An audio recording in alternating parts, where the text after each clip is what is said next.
지난 시간 수많은 고난과 역경을 딛고 전기차 황제의 자리에 오른 테슬라에 대해 알아보았습니다. 그런 테슬라가 이번엔 전기차의 핵심 요소인 배터리 업계에서 게임 체인저로 등장할 조짐입니다. 바로 테슬라가 완성차 업체 사상 처음으로 개최하는 배터리 데이를 통해서 말입니다. 테슬라는 현지 시간으로 22일 미국 캘리포니아에서 열리는 배터리 데이 행사를 전 세계에 온라인으로 생중계할 예정입니다. 배터리 데이는 간단하게 말해 애플의 CEO가 스티븐 잡스이던 시절 잡스가 신제품을 발표하는 것과 비슷한 것입니다. 즉 테슬라의 CEO 일론 머스크가 테슬라가 앞으로 나아갈 로드맵을 발표하는 자리인 것입니다. 업계에선 이날 테슬라가 배터리 자체 제작 청사진인 로드러너 프로젝트와 함께 획기적인 배터리 성능 향상 기술까지 공개할 것으로 내다보며 기존 배터리 업계에 어떤 지각 변동을 가져올지 초미의 관심사가 쏠려 있는 상황입니다. 오늘은 머스크가 테슬라 역사상 가장 흥미로운 날이 될 것이라고 자신한 배터리 데이에 대해 알아보겠습니다. 전기차에서 배터리 왜 중요할까?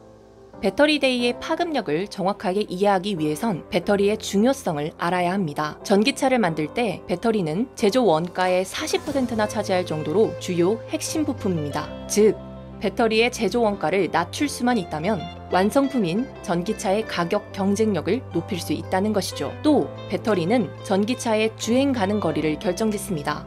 따라서 어떤 기술로 배터리를 만드냐에 따라 시장에서 우위를 선점할 수 있는 것이죠.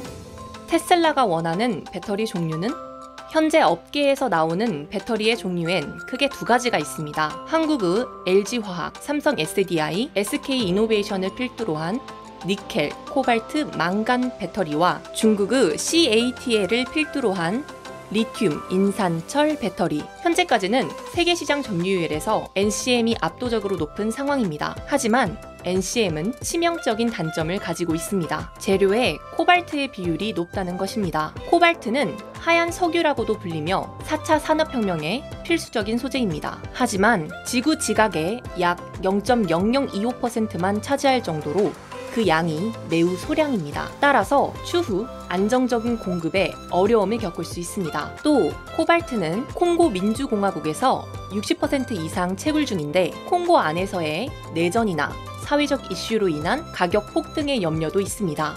현재 가격이 안정된 상태일지라도 언제 또 급등할지 모르는 위험을 내재한 것입니다.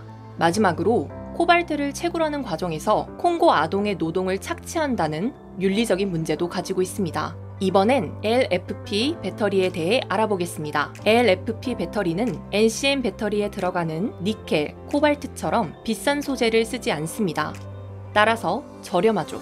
또 배터리 자체의 높은 안정성 때문에 배터리 수명이 훨씬 깁니다. 물론 에너지 밀도가 낮다는 것과 비교적 무겁다는 게 단점이긴 하지만 CATL은 기술 개발을 통해 단점은 보완하고 장점을 극대화했다고 합니다.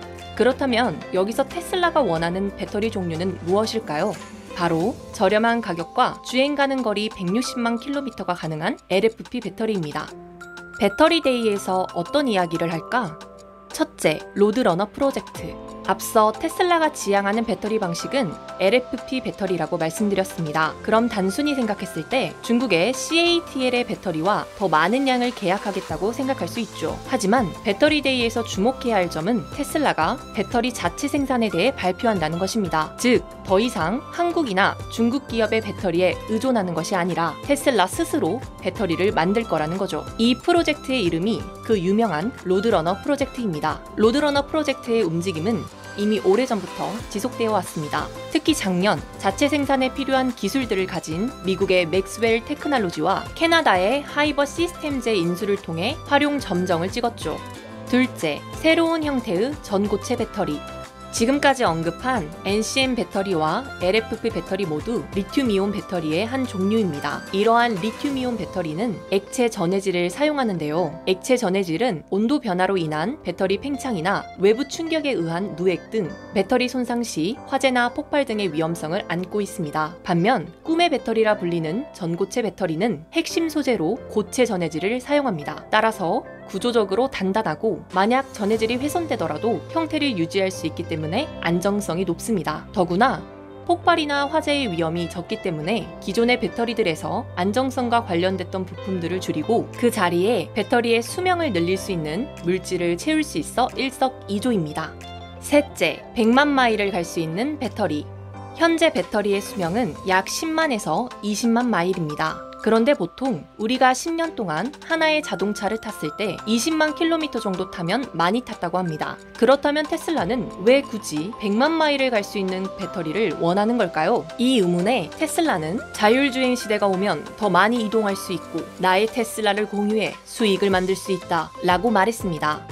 즉, 테슬라 공유의 시대, 로보택시에 대한 준비인 것이죠. 로보택시는 쉽게 말해 무인 택시로 테슬라 소유주가 차량을 이용하지 않는 동안 테슬라 네트워크에 공유하면 승객이 전용 앱에서 테슬라 차량을 호출하는 것입니다. 차량은 자율주행으로 움직여 택시 역할을 하게 되는데요. 이는 마치 숙박 공유 플랫폼인 에어비앤비와 택시를 소유하지 않는 택시 서비스인 우버를 합쳐놓은 듯한 서비스입니다. 테슬라는 로보택시를 통해 차량 소유주가 연간 3~4천만 원 정도의 수익을 얻을 수 있을 것이라 주장했습니다. 테슬라가 배터리 데이에서 꺼낼 이야기들에 대해 전문가들은 회의적인 반응을 보입니다. 전고체 배터리의 경우 가격 경쟁력을 갖추고 생산되려면 2027년 이후에나 가능하고 로보택시의 경우 5단계 완전 자율주행까지는 갈 길이 멀다는 것입니다. 그럼에도 전기차 업계가 배터리데이에 관심을 쏟는 이유는 이 모든 걸 일론 머스크가 계획했기 때문입니다. 사람들의 터무니없다, 뜬구름 잡는다는 조롱 섞인 비판에도 그는 매번 그의 말을